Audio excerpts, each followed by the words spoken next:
Whoa! No way. And do an environmental impact statement.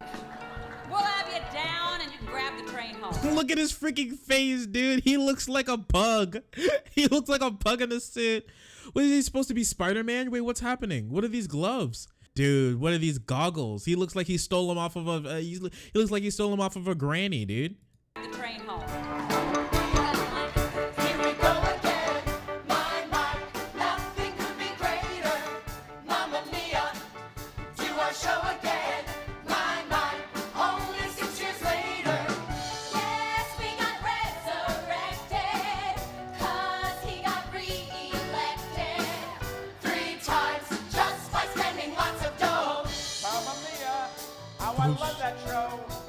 That's why those term limits had to go. Since this is a Oh my gosh. Yay, Bloomberg, because this whole thing was about him. He's like, I was reelected. Term limits have to go so I can run. I can be emperor of New York. They need me. special day for me. How about going on a special date with me?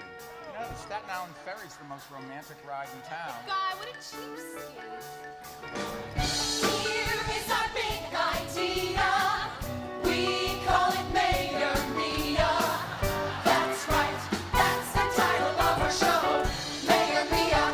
My friend. Now we better go, or else they might cancel this show. I'm sorry, but this is the most dystopian, like past all the goofiness, right? This is like the sort of like dystopian, saddest, most narcissistic thing that I could possibly imagine.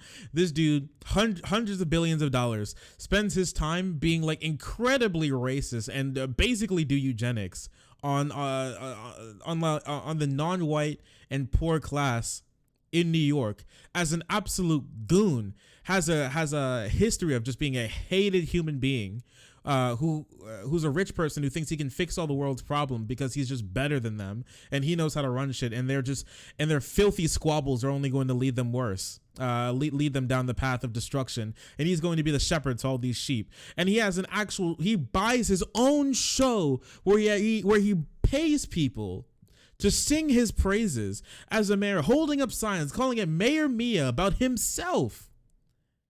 Really? The millions of dollars isn't enough. The thousands of exploited laborers wasn't enough. Being the mayor of the biggest city, one of the most renowned cities, like slabs of concrete in the world, wasn't enough. He needs to buy, write, and star in a narcissistic fever dream about himself because he can't have enough. He just can't have enough. Yeah, dude's dressing up like a beetle who just couldn't let go. Instead of a beetle, my man's just a fucking roach. Sounds great. I'll go for an interview. You'll do great. Just pretend you're on Meet the Press. I'll do my best. And that is this.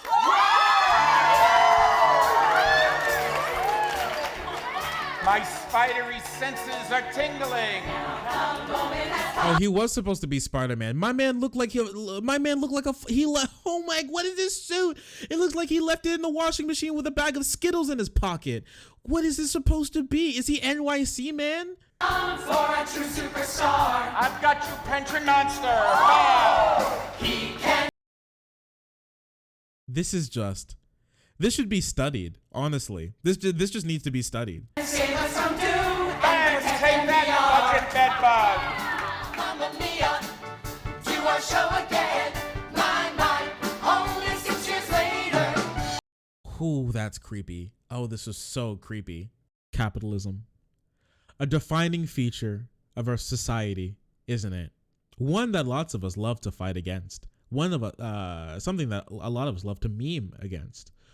I remember someone told me when I was getting into politics that socialism was inevitable. It was just going to come. It's as inevitable as when the tide recedes, it will soon rise again. Now, I don't believe that anymore. Not at all. But with that being said, it seems like they may have had a point. Bloomberg. We know Bloomberg, right? not the cringe lord who buys his own plays for to fuel his narcissistic fever dreams, but the news organization he owns, that he named after himself, because he's a narcissistic egomaniac who thinks he can control the poorest because they don't know how to control themselves. Now, Bloomberg is reasonably divorced from their overlord. Now, to a degree, I'm not going to sit here and pretend that Michael Bloomberg does not have influence inside his own company, all right, that's named after him. And I'm not going to say they don't have hiring preferences and make a culture of people who are quite fond of capital. But with that being said, something really interesting popped up on my feed not too long ago. I want to talk about it with you guys. Because it seems like Bloomberg kind of discovered socialism. And what do I mean by that? Do I mean that as a meme? Well, a little bit, but not necessarily. They asked this question, they posited this question to all of their readers and everybody else who happened to stumble across their paper. The question, should factory workers be owners too? I think that's like basically how socialism came about. People were just sitting around, damn, what if the worker were their owner too? And boom, we did it. Gay commie furries, just zip 200 years into the future, and here's where we are. Isn't that fun? But this is actually something that's been brewing in the minds of lots of people for quite a long time. It's not anything new necessarily in our society to make workers owners. And here's what I mean. It's usually called private equity. And what that is basically giving workers a percentage of stock or an amount of stock or percentage of stock, something along those lines. Workers get stock, and it's usually counted as income, but not always. It can change through jurisdictions, it can change through companies, but it basically means that workers who are stakeholders can now become shareholders as well. If you don't know how corporations work, here's a quick rundown. It's quick and dirty, all right? Just how we like it. A corporation is a business that's if it's publicly traded, it's traded on the stock market. Now, once it does that, it's an easy way for corporations to raise public capital by people being able to invest in the company. You give your money to the company, and then you can ride the wave up or down when it comes to the money that you can gain. So what you get by owning, so basically you own part of the company by giving them money, and then what you gain is a share of the profits, and that's it, and that's the margin that you make after you get into a stock. If you get money, not everybody gets money. I guess you can tell everybody on the all you need to do is ask the people who are posting loss porn on Wall Street Bets after GME. You can ask them about whether or not everybody makes money on the stock market. But with that being said, the people who own stock, they get to vote on a board. I own stock. All right. I am a partial owner of several companies because I own stock, and I can vote on initiatives. I can vote on some things inside of the company. Now, my voice doesn't matter as much as, people who own like billions of dollars in stock in companies. It doesn't, but I mean, it means something. It's not literally nothing. It can mean something. Now, what's important to recognize is that who do corporations work for? Is it for their workers, or is it for the shareholders? I don't think I have to, dwell on this question. This isn't Dora the Explorer, okay? You don't have to wait for me to pull some things up and you watch a little clicky mouse. It doesn't work that way here, all right? This is a dictatorship of the proletariat, and I'm the only proletariat, okay? So it's basically just a dictatorship. They work for their shareholders. They make money for their shareholders. They're contractually obligated to make money for their shareholders, not for their stakeholders, which are their workers. So how do you bridge that gap? Workers and shareholders once are usually usually don't go with each other, right? Your boss, okay, wants you to work as hard as possible in a short amount of time to produce as much as possible as you can, as grueling as possible in the least amount of time, so they can only pay you, especially if it's hourly, so they pay you in a short amount of time, and you do more work in that time. You, obviously, seeing this, you want to work less hard in more time, right? You want more hours technically. Typically, people really want more hours typically, and to be able to be paid more in those in that time, and also to work less in that time, right? Because you don't get a share of profits, you get paid usually an hourly wage. Now, how do you align? Now, some people have seen a problem with this, all right? Some of those people are socialists. Some of those people like the idea of private equity, which basically means you now get a portion. You can become a shareholder, meaning you are now on the opposite end of that transaction as well, meaning your wants are more in line with what the corporation wants, or the corporation's more in line with what you want, depending on how much stock those workers own, right? If the workers own like 40% of the stocks or 50% of the stocks, I mean, that's sick. I think that'd be fucking sick. Usually it's not like that, right?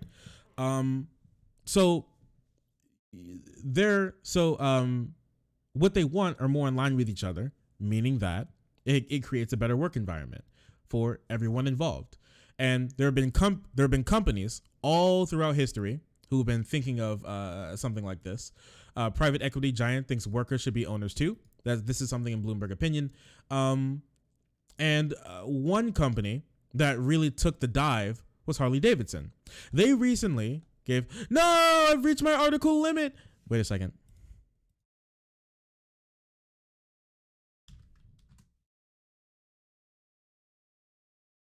I've read like 2 articles from Bloomberg. Oh, let's go, baby. We've done it. Don't do this at home, kids. Anyways, they gave a portion of their stock to their employees. So now they have a portion of the profit, meaning that when the company profits, they profit, period. Right? And when they profit, that means they can do more things they get more money. So that means you would like to work harder, right? Because you get more money from it because you own some shares in the company. Now, this isn't a foolproof thing, and it's good that Harley did this, meaning that now workers actually have a lot more say. Now they have some more say in their workplace, which is what we would really enjoy. But this isn't foolproof. Don't be fooled when it comes to this, because lots of companies trick their employees into shaving away parts of their normal funds, their normal income, to become to own a piece of equity in the company, right? So they're like, hey, we can pay you like $25 an hour, but how about we pay you 20 and you get like 13 stocks? Isn't that cool? Isn't that sick? Now, it sounds cool, but when the company realizes they don't want to pay you as much, but they want to still get that work, they kind of blind you and say, hey, listen, you can have pieces of this stock. And that stock may not do too well. It's kind of like, it kind of turns your salary job, your hourly job, into a tip service job, kind of, where you go in and more likely than not, right now, you're making sub-minimum wage, and you have to supplement that wage with tips, right? So now it can be done duplicitously. It can be done in a bad way with these companies, where they get people on and pay them less, and then tell them, hey, listen, you'll make all your money back in the stock market when we do so good. And if that falls through, that's a massive loss for you, and you may not even get that much say in what the company does. So you may not even be getting much from it anyways, at all, which is scary, because that's another way for them to just trick workers into believing they're getting something while just running away with the money out the back door. Because when the whole thing falls out, hey, listen, the CEO can get their check. The boards of directors can just kind of fly away. The people holding their shares can sell. You're left holding the bag at the end of the day because you work there, and now you're unemployed.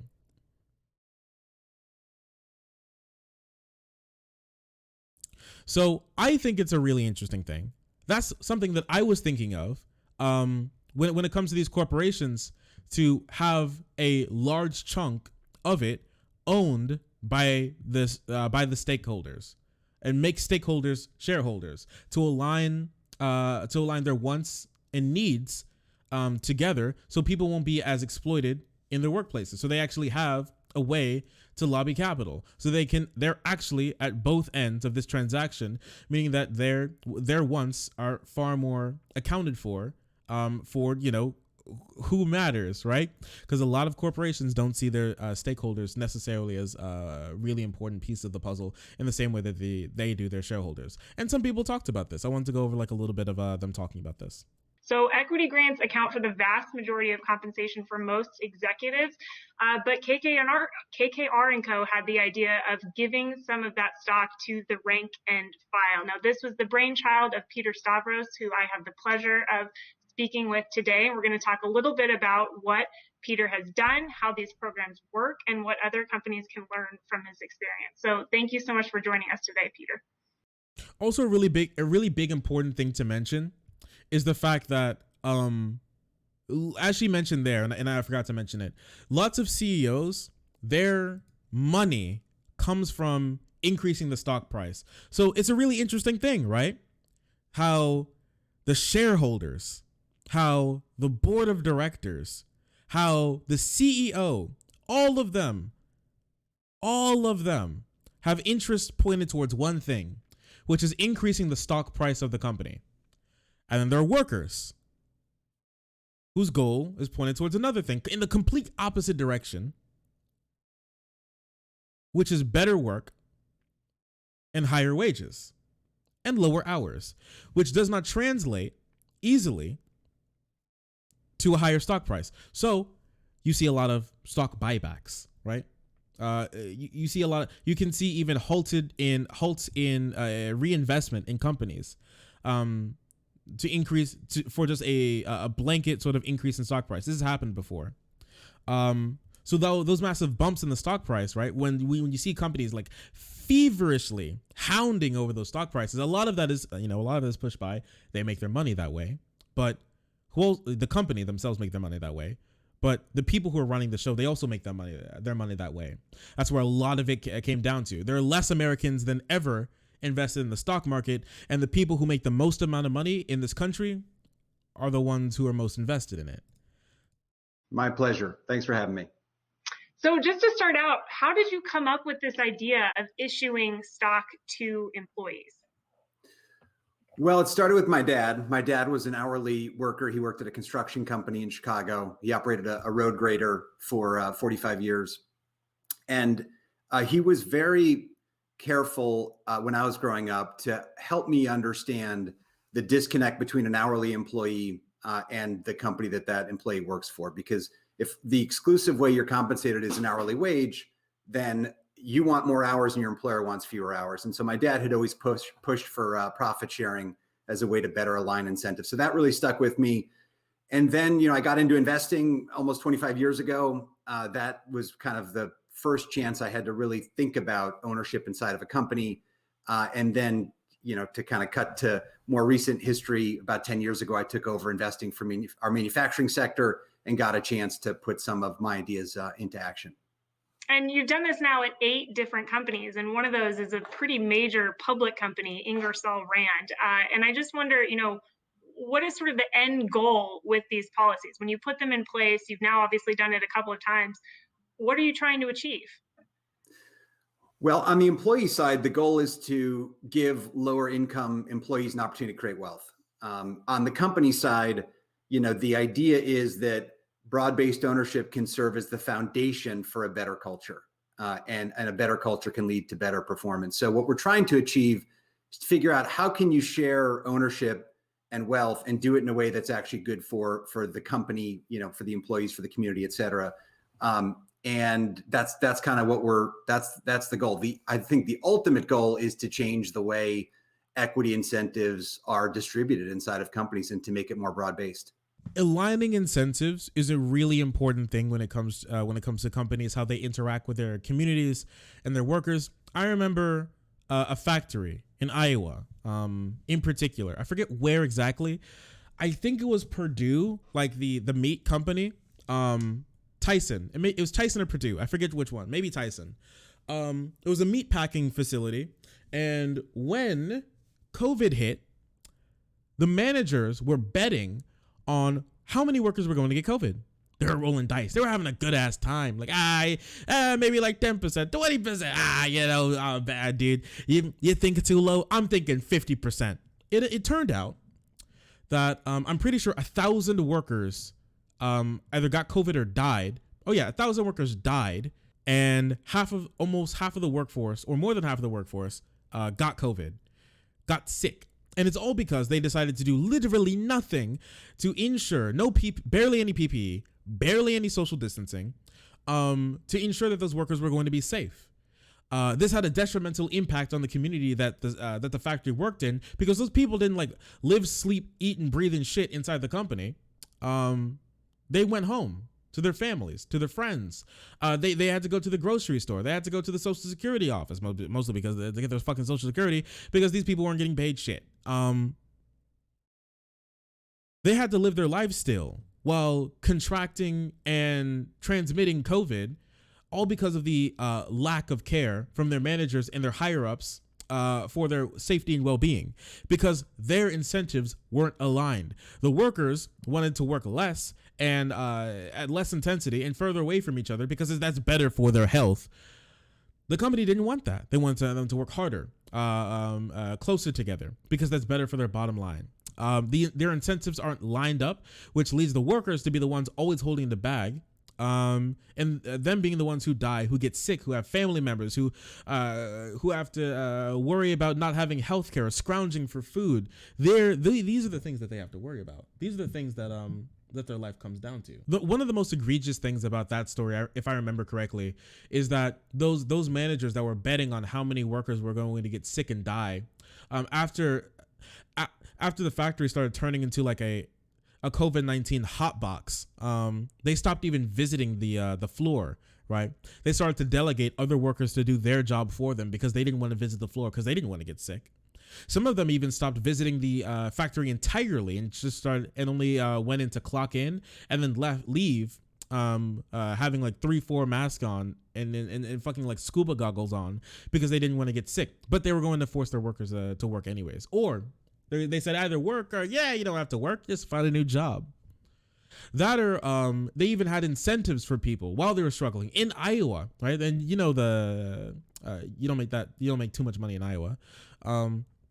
They were giving them hundreds of dollars to come to work, right?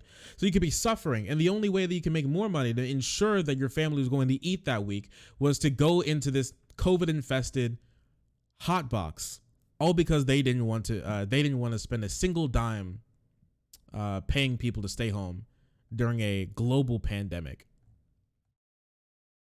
Aligning incentives is incredibly important. Ensuring that workers have adequate, proper, in the short term, more voice in companies. Later we'd love the workers to be the company, but we'll be working up to that. Massive step forward, and I hope it takes off more. Stakeholders matter just as much, if not more, than shareholders. Even if it's not profitable, it's a better world to live in. I think everybody can agree with that.